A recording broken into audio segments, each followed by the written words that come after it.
So I think your comment is absolutely valid. They have been able to survive. They may survive, but probably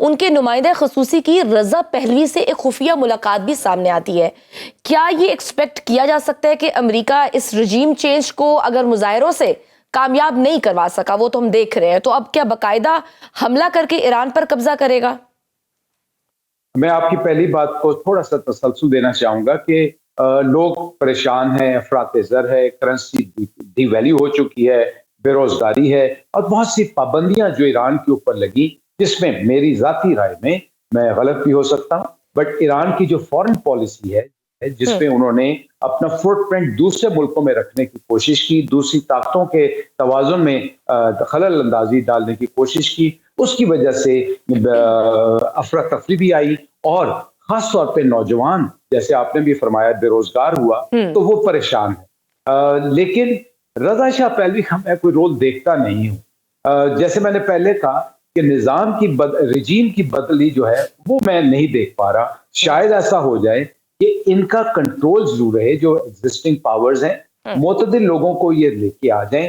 لیکن ایک بات میں اور آپ اتفاق کریں گے کہ جو شورش پنپ رہی ہے, جو افراتفری ہے, جو لوگوں میں اضطراب ہے, وہ اس طرح ختم نہیں ہوگا. ان کو لانگ ٹرم میں اسٹریٹجک لیول پہ کچھ نہ کچھ کرنا پڑے گا. لیکن امریکہ کی جو رضا شاہ پہلوی کے ساتھ کوشش ہو رہی ہے وہ کسی طور بھی میرے خیال میں کامیاب نہیں ہوگی. سر, یہ تو خیر ایران کی سچویشن تھی. خطے میں ایک اور بڑی ڈیولپمنٹ بھی ہوئی ہے کہ آرمی چیف نے پہلی بار واضح طور پر یہ اعتراف کر لیا ہے کہ آپریشن سندور میں ان کے جہاز گرے اور حکومت عملی طور پر فلاپ ہوئی ہے. بطور سابق فوجی افسر, آپ اس اعتراف کو بھارتی فوج کے لیے عالمی سطح پر کیسے دیکھتے ہیں؟ دیکھیں, جب سے یہ ہوا واقعہ مئی کا, تو آپ یہ دیکھیں کہ تب سے ہندوستان کے اندر ایک اضطراب کی کیفیت تھی. آلدو مودی نے الیکشن تو جیت لیا, لیکن اس الیکشن کو جیتنے کا ایک علیحدہ سے ہم ڈسکس کر سکتے ہیں کہ اس نے کس طرح انویسٹ کیا, کس طرح خواتین پہ انویسٹ کیا, اور کس طرح ٹرن اوور کو انشور کیا, اور اس کی وجہ سے وہ الیکشن تو جیت گیا. لیکن یہ بات طے ہے کہ جو مورائل آف آرم فورسز, اور خصوصی طور پہ ہندوستان کی فضائیہ کا مورائل بالکل دگردوں ہو چکا ہے. اس میں وہ طاقت, وہ جرت نہیں ہے. ان کی وہ اسٹریٹجی ہی ناکام ہو چکی تھی, اور یہ پہلی دفعہ نہیں ہوا, یہ تسلسل کے ساتھ دوسری دفعہ ہوا جب انہوں نے اپنی جو اسٹریٹجک پالیسی کے تحت, آپریشنلائزیشن کے تحت اپنے جہازوں کو لے کے آئے اور ان کو منہ کی کھانا پڑی. اللہ نے بڑا کرم کیا پاکستان پہ. افواج پاکستان عموماً, اور خصوصی طور پہ پاک فضائیہ نے اللہ کی مہربانی سے جو کارنامے انجام دیے, اس پہ ان کے اعتماد کو متزلزل کر دیا. اب ان کے پاس منہ چھپانے کو وقت نہیں مل رہا تھا. اب over a period of time جب دنیا نے, رائٹرز نے, بی بی سی نے, CNN نے, اور ہمارے محترم بہت ہی پیارے محترم ڈونلڈ ٹرمپ صاحب نے بار بار انہوں نے تو میرے خیال سے کوئی اراؤنڈ 50 ٹائمز کہہ دیا. تو میں ہم ان کی مہربانی, ان کو وہ جو تیجا والا بھی ہم بات کر چکے, میں آپ ہی کے ساتھ بات کر چکا ہوں کہ ہم نے ان کو کام میں بتا دیا کہ یار ساڑھے تنا لا دی, انہوں نے آپ ہی ٹایا ہے. تو دیکھیں, اب ایک فوجی افسر, میں بھی ایک سابق فوجی افسر ہوں, ہم کتنا جھوٹ بول سکتے ہیں؟ ہم پروفیشنل لوگ ہیں, ہم سیاست نہیں کرتے. تو ہم میں کس طرح جا کے بار بار یہ کہوں کہ نہیں, ہم نے جہاز تو ان کے نہیں گرائے, ہم نے ان کے رن وے تو نہیں تباہ کیے, لیکن ہم جیت گئے. یہ کیسے ہو سکتا ہے؟ Obviously, جب آپ کے پاس پروفز بھی نہ ہو.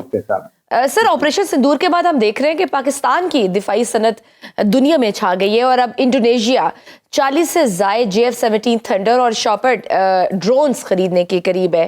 یہ پاکستان کے لیے strategically how big is this deal? دیکھیں, میں اس پروگرام کے ساتھ اٹیچ ہوں الحمدللہ پاکستان ایئر فورس کی وجہ سے, تو مجھے کچھ چیزوں کا اندازہ ہے. ہم صرف انتظار کر رہے ہیں.